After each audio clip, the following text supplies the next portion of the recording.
Olá, tudo bem? Bem-vindos ao canal Remanescentes, o canal daqueles que permanecem firmes na palavra de Deus. No vídeo de hoje eu quero conversar com vocês sobre um texto que há muito tempo Deus tem colocado no meu coração. Primeira vez que eu ouvi sobre esse texto de uma forma mais clara do que Deus estava falando foi durante a pandemia, que é Ezequiel 37, que fala sobre o vale de ossos secos. Eu olhava para dentro da igreja, porque naquela época eu e meu marido a gente cuidava das lives. Então muitas vezes éramos só nós e os pastores para poder ministrar. E a gente chegava na igreja e muitas cadeiras vazias. Mas a gente pensava, essas pessoas estão recebendo a palavra nas suas casas. Muitos de nós, realmente, recebemos a palavra de Deus nas nossas casas através das lives. Porém, muitos voltaram para o mundo. Muitos se corromperam. Muitos não tiveram força, tiveram ânimo. E lá atrás, durante um culto, até o pastor falou sobre isso, sobre as pessoas que estavam se perdendo e que Jesus estava derramando o sopro de vida de novo. E muitos voltaram depois da pandemia. Mas há uns 20 dias atrás, Deus me deu uma visão dentro da igreja. E essa semana, quando eu estava lá de novo, Deus confirmou essa visão de novo. E eu acho que é uma das visões mais dolorosas que eu vi, quando o Espírito Santo me falou o que eu tinha que falar nesse vídeo. Antes eu quero ler com vocês Ezequiel 37. Talvez muitos não conheçam a passagem. Então eu quero ler junto com vocês essa passagem. Lá Ezequiel diz assim: Veio sobre mim a mão do Senhor, e o Senhor me levou em espírito, e me pôs no meio de um vale que estava cheio de ossos, e me fez andar ao redor deles. E eis que eram muito numerosos sobre a face do vale, e estavam sequíssimos. E me disse: Filho do homem, poderão viver estes ossos? E eu disse: Senhor Jeová, tu o sabes. Então ele me disse: Profetiza sobre esses ossos. E disse-lhes: Ossos secos, ouvi a palavra do Senhor. Assim diz o Senhor Jeová a esses ossos: Eis que fareis entrar em vós o espírito, e vivereis. E porei nervos sobre vós, e farei crescer carne sobre vós, e sobre vós estenderei pele, e porei em vós o espírito, e vivereis, e sabereis que eu sou o Senhor. A gente vai ler até aqui. Para Deus nada é impossível. Para Deus nada é impossível. Só que essa semana, quando eu estava olhando essas cadeiras vazias dentro da igreja, porque eu chego um pouco mais cedo, porque a gente continua trabalhando com a live, nós ajudamos em outros ministérios da igreja, e eu estava sentada, e eu olhei para a igreja vazia. Olhei para aquelas cadeiras vazias. Como eu tenho encontrado pessoas que se machucaram dentro da igreja. Quando a Bíblia diz ossos, essa passagem, a palavra ossos significa os exilados. Quando a palavra diz sequíssimos, significa pessoas sem esperança. Então o que essa palavra está dizendo para a gente são os exilados sem esperança. E quando eu olhei para as cadeiras essa semana, Deus não me mostrou cadeiras, Deus me mostrou lápides. Porque existem pessoas que estão mortas e cultuando dentro de uma igreja, indo porque é uma religiosidade ir todo domingo. Faz parte da tradição da família ir para dentro da igreja. Então estão mortos, mas estão mortos dentro da igreja. Existem aqueles que estão mortos lá fora. Existem aqueles que é o mais triste, foram mortos dentro da igreja. E talvez muitos de vocês vão falar assim, mas uma pessoa que saiu da igreja porque não tinha Deus. Eu discordo dessa palavra. Porque existem muitas pessoas que estavam machucadas, precisavam de ajuda. Mas simplesmente, por um erro, uma falha, elas foram apontadas o dedo. Elas saíram e ninguém foi buscar. É muito bonito quando a gente fala sobre deixar as 99 e ir atrás de uma. Mas eu tenho visto muitas umas perdidas. E ninguém indo buscar. Ninguém deixando as 99 de lado. E isso faz com que essas ovelhas falem que queiram se jogar num precipício. E falar assim, de que adianta? De que adianta? Que Deus era esse que me falavam? O que foi tudo aquilo que eu vivi dentro da igreja? E o diabo coloca setas e não tem ninguém para falar o contrário. Deus tem me colocado diante de muitas pessoas. Muitas. E por isso eu choro. Porque não é um caso, não são dois, não são três. De pessoas que se machucaram dentro da igreja. E que falam para mim, Lu, eu não sei se eu tenho força para voltar. Porque existem pessoas que estão lá que amam, mas existem pessoas que estão lá só para fazer número. Existem pessoas que estão lá por causa de status. Eu falo para você que lidera. Se você não está bem para liderar, busque a tua liderança. Conversa com ela, mas não abandona quem você tá cuidando. Entrega essas pessoas para serem cuidadas por outros, sabe? enquanto você se recupera, porque nós somos humanos, nós também como liderança, nós também podemos passar por momentos difíceis. O problema é quando a gente pega e faz de conta que está tudo bem, e daí a gente trabalha com a gente, e ao mesmo tempo a gente não tem coragem, não tem força para ir atrás de quem está precisando. A gente não consegue levar uma palavra de ânimo, porque a gente não consegue nem ter uma palavra de ânimo para a gente. E quando eu olhei para essa igreja, quando eu olhei para essas cadeiras, e eu vi essas lápides, Deus foi ainda mais fundo, porque Ele falou assim: dentro dessas igrejas, muitos do que saíram voltaram, e muitos novos chegaram, e a igreja voltou a ficar cheia. Só que o Espírito Santo me falou assim: espiritualmente, quem saiu e não voltou, aquela cadeira continua vazia. E aquela cadeira não é uma cadeira, é uma lápide com o nome daquela pessoa. E eu pergunto, igreja, o que a gente vai fazer? A gente vai continuar achando que está tudo bem? A gente vai continuar julgando? Quem aqui nunca errou?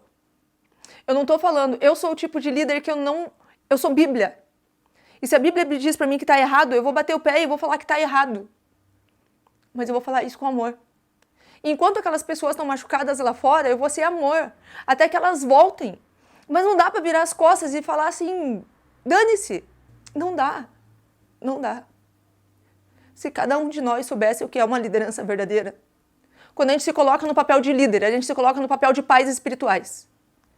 Eu, como mãe, eu aprendi desde muito cedo que os meus filhos não eram meus, mas eram filhos de Deus. E que quando eu me encontrar com Deus Pai, Ele vai falar o que você fez com meus filhos. E isso é uma responsabilidade tremenda, tremenda que a gente tem como pai e mãe.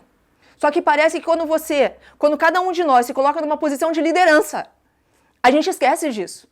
Nossos filhos espirituais são filhos adotivos, são filhos que serão cobrados por Deus, são filhos que Deus vai falar o que você fez com eles. E eu falo, liderança, o que está sendo feito com os filhos espirituais? Como que esses filhos espirituais estão sendo cuidados? Está na hora de a gente se acordar. Fazer a diferença não é ter número. Fazer a diferença não é encher uma igreja. Fazer a diferença é cuidar de uma vida às vezes. Mas que essa uma vida vai fazer a diferença na vida de muitos. Eu quero assim como muitos pastores, como muitos cristãos, eu quero ver uma igreja cheia. Mas eu quero ver uma igreja cheia de filhos saudáveis. Eu quero ver uma igreja cheia de pessoas que falam assim, nossa, eu realmente fui amada. Alguém foi lá me buscar quando ninguém mais olhou para mim. Porque eu tô cansada de ver as pessoas desistindo de Deus. Porque vocês podem falar, mas é porque eu não estava olhando para Deus. Tá, e o que nós somos?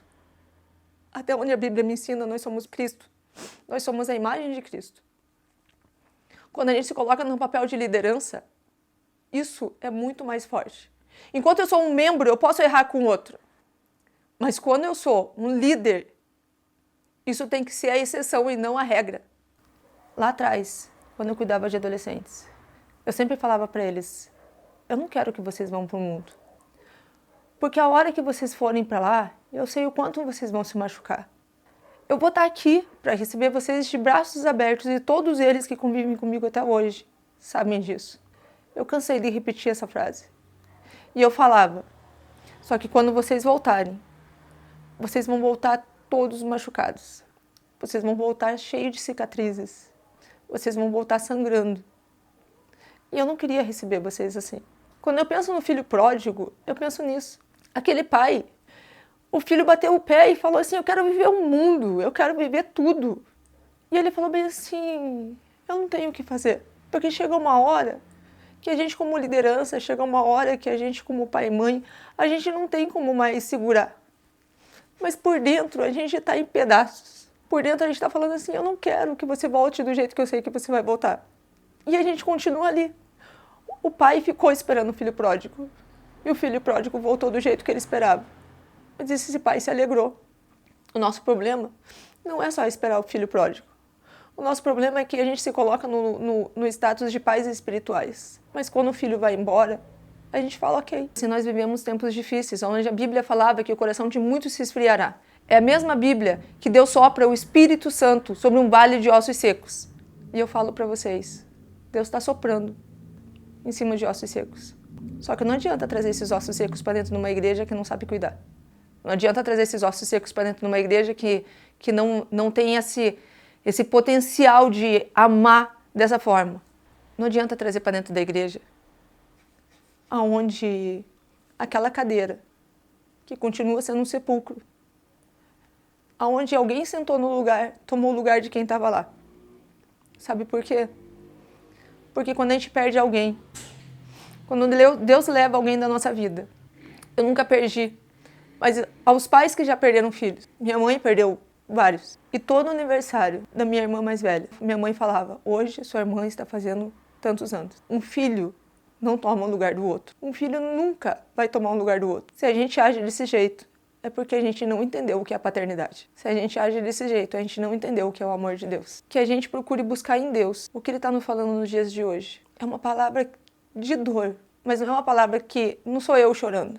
Eu sinto a dor de Deus de ver seus filhos perdidos e deixados de lado. E hoje, nesse vídeo, eu falo pra você. O que eu quero te pedir é: vamos juntos viver esse amor que Deus nos ensina. Vamos juntos resgatar aqueles que foram machucados, porque sim, pessoas machucam. E sim, nós muitas vezes nos afastamos de Deus, porque nós estamos dentro de uma igreja. Congregar numa igreja é ser família, e ser família é se machucar, mas o problema é que muitas vezes a gente não tem a capacidade de pedir perdão. Liderança é falha. Eu já fui falha e eu nunca tive vergonha de pedir perdão. Mas a gente precisa. Porque senão, quando nós nos encontrarmos com Deus, assim como nós responderemos pelos nossos filhos, Deus também vai nos cobrar sobre os nossos filhos espirituais.